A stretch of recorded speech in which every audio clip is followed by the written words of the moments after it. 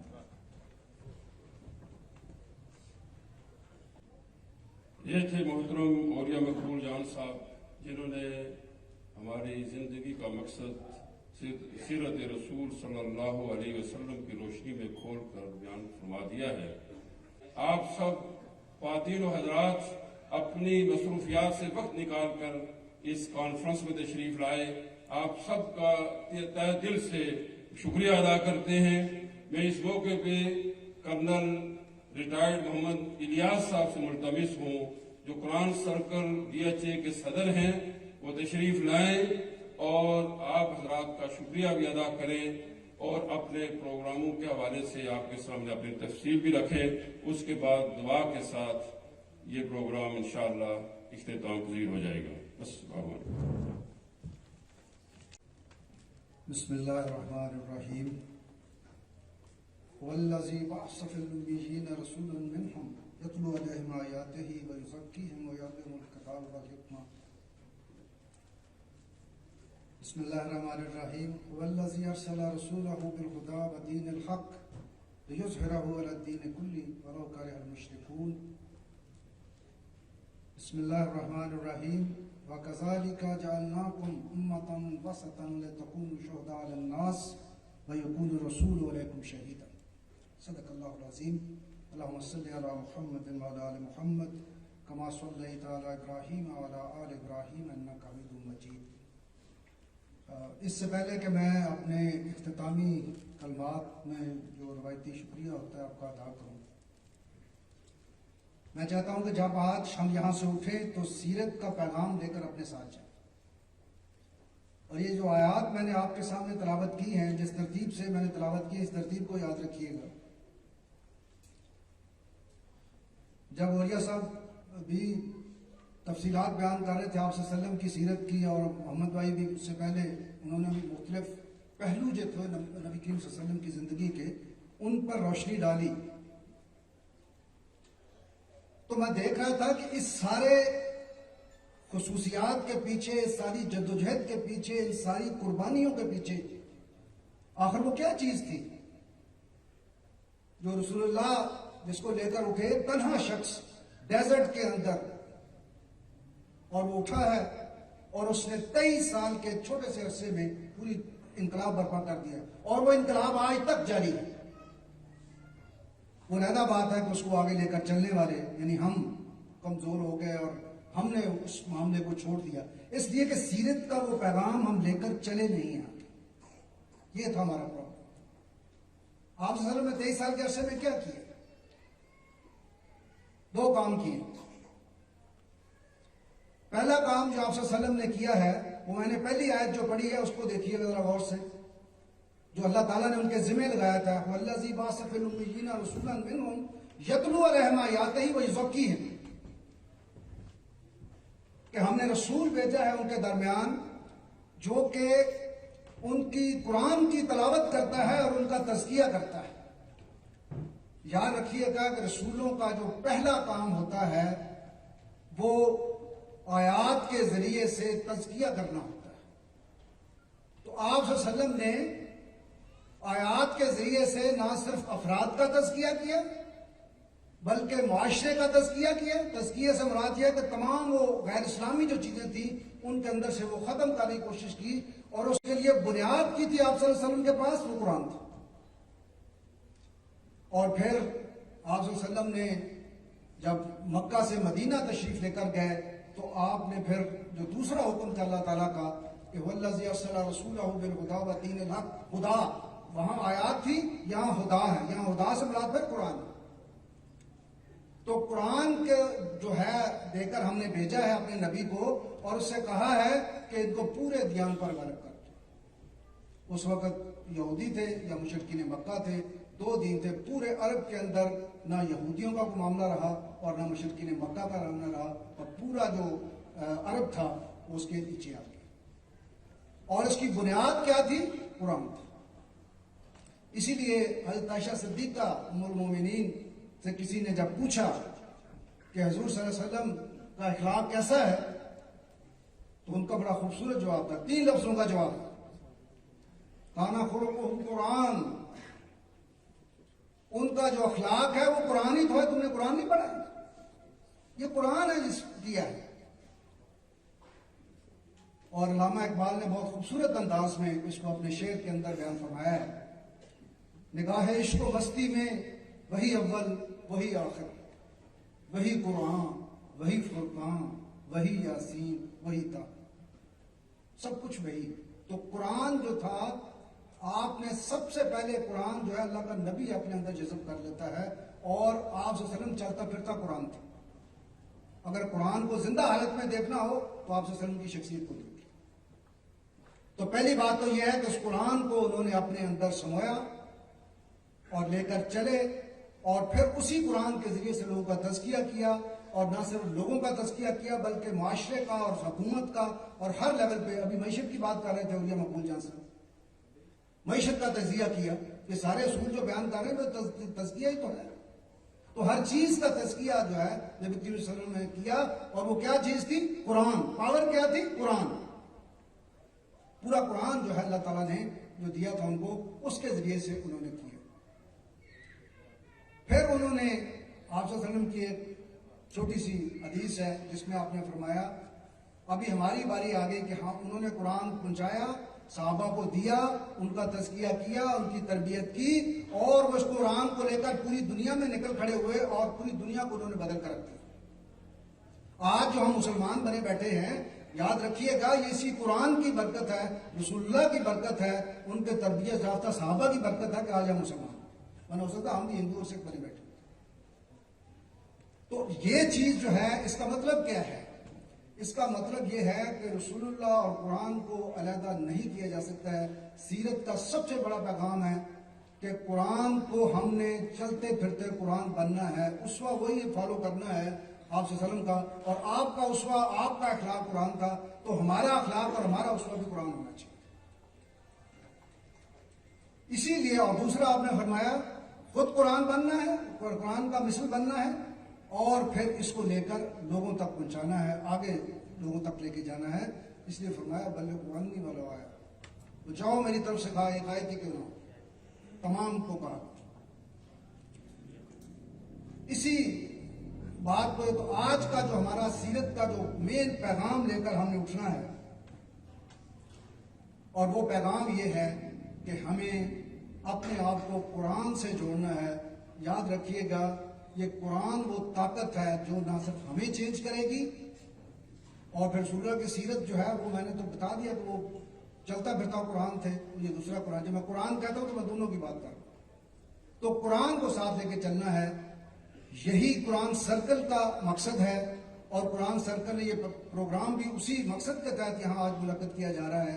اور ہم چاہتے ہیں کہ جی لوگ اس قرآن سے جس طریقے سے بھی وہ جڑ سکتے ہیں وہ جڑ جائیں، کیونکہ مسلمان اگر آپ نے رہنا ہے، حضور کے اسوہ پہ عمل کرنا ہے، تو سیرت کا پیغام سب سے بڑا یہ ہے کہ اللہ کی کتاب سے جڑ جاؤ. آپ جب آخری خطبۃ الوداع جب آپ نے کیا تھا آخری حج کے اندر، آپ پڑھ کر دیکھ لیں، حدیث کی کتابوں میں موجود ہے. آپ نے کہا اس قرآن کو مت چھوڑنا، اس کو پکڑ کر رکھنا، ورنہ ذلیل و خوار ہو جاؤ گے، دنیا کے اندر گمراہ ہو جاؤ گے. اور ہم نے اس قرآن کو ہی اپنے گھروں سے نکال دیا، اپنے محفلوں سے نکال دیا، اپنی ہر چیز سے ہم نے اس کو آؤٹ کر دیا. تو پھر کیسے مسلمان رہ گئے، اور کیسے ہم حضور کے عاشق رہ گئے، اور کیسے ہم اس کو اسوہ پہ چلنے والے رہ گئے ان کے؟ یہ کیسے ہو گئے؟ سارا کچھ ایسے نہیں ہو سکتا ہے. قرآن کو جو آپ کو پکڑنا ہوگا، اور قرآن اسٹرینتھ ہوتی ہے. اللہ کا نبی ایک ہوتا ہے، صرف اللہ سے کلام کرتا ہے، اور وہ جا کے اتنے بڑے مخالفت کے سامنے کھڑا ہو جاتا ہے. موسیٰ علیہ السلام کیا تھے؟ موسیٰ علیہ السلام نے کتنے منٹ بات کی ہوگی؟ 10 منٹ بات کی ہوگی اللہ سے زیادہ زیادہ. کہا جاؤ ہم دیکھ رہے ہیں اور سن بھی رہے ہیں، اور وہ جا کے اس دنیا کی سپر پاور کے سامنے کھڑے ہو. ایک آدمی، 2 آدمی، چلو ہارون علیہ السلام کے ساتھ وہاں جا کے کھڑے ہو، اور پھر ان کو کامیابی دی اللہ نے. تو قرآن کو اگر آپ پکڑ لیں گے، اس کو چلیں گے، تو انشاءاللہ یہ ہمیں دنیا میں بھی کامیابی کی اور عزت کی طرف لے کر جائے گا، اور آخرت میں بھی جو ہے ہمیں کامیابی انشاءاللہ ملے گی. تو قرآن سرکل جو ہے ہمارا، اس کے تحت ہم نے یہ پروگرام بھی قرآن سرکل کے تحت ہو رہا ہے. اور ہم لوگوں نے بہت سے جو ہے وہ جگہوں پہ دوسرے قرآن کا سلسلہ شروع کیا ہوا ہے، جس میں خواتین کے لیے بھی ہے.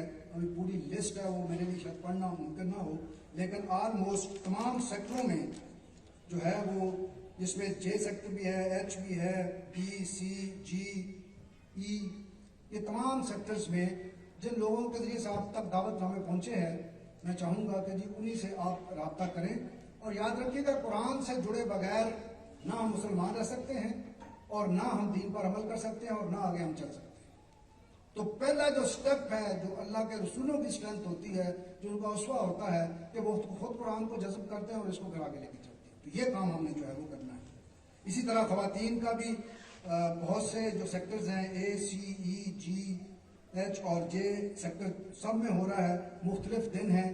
یہ ہم انشاءاللہ آپ لوگوں کے جب نمبر ہمارے پاس آ جائیں گے، واٹس ایپ گروپ ہم بنائیں گے، اور واٹس ایپ گروپ میں ہم یہ تمام جو جگہ ہیں یہ آپ سے شیئر بھی کر دیں گے، تاکہ آپ لوگوں کو یہ خبر ملتی رہے کہ کس جگہ پہ ہو رہا ہے.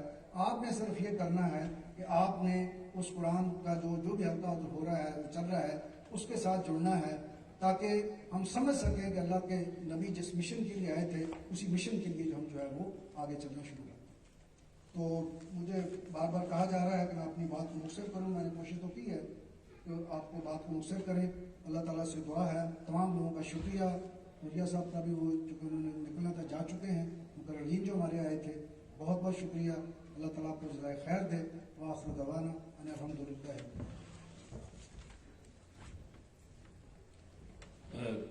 دعا کے بعد کھانا بھی چن دیا گیا ہے. آپ حضرات سے درخواست ہے کہ وہ بھی انشاءاللہ نوش فرما کے جائیے گا. اور اس کے بعد یہاں ساتھ ہی مسجد ہے، وہ لوگ یہاں نماز پڑھنا چاہتے ہیں، واجبات نماز ہوگی.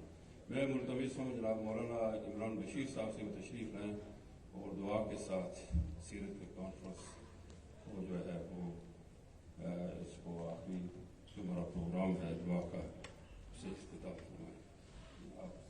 عمران بشیر صاحب. الحمدللہ رب العالمین، والصلاة والسلام علی اشرف الانبیاء والمرسلین. ربنا آتنا فی الدنیا حسنۃ وفی الآخرۃ حسنۃ وقنا عذاب النار. اے کریم رب ہم سب پہ فضل فرما، کرم فرما، رحم فرما، ہم سب کی بخشش فرما، ہم سب کو شرک و بدعات کی بیماری سے محفوظ فرما. اے کریم رب وہ توحید عطا فرما جو آپ کو پسند ہے. یا اللہ ہم اپنے طور پہ موحد بنے بیٹھے ہیں، یا اللہ وہ توحید کا درجہ عطا فرما جو آپ کے ہاں مطلوب و مقصود ہے۔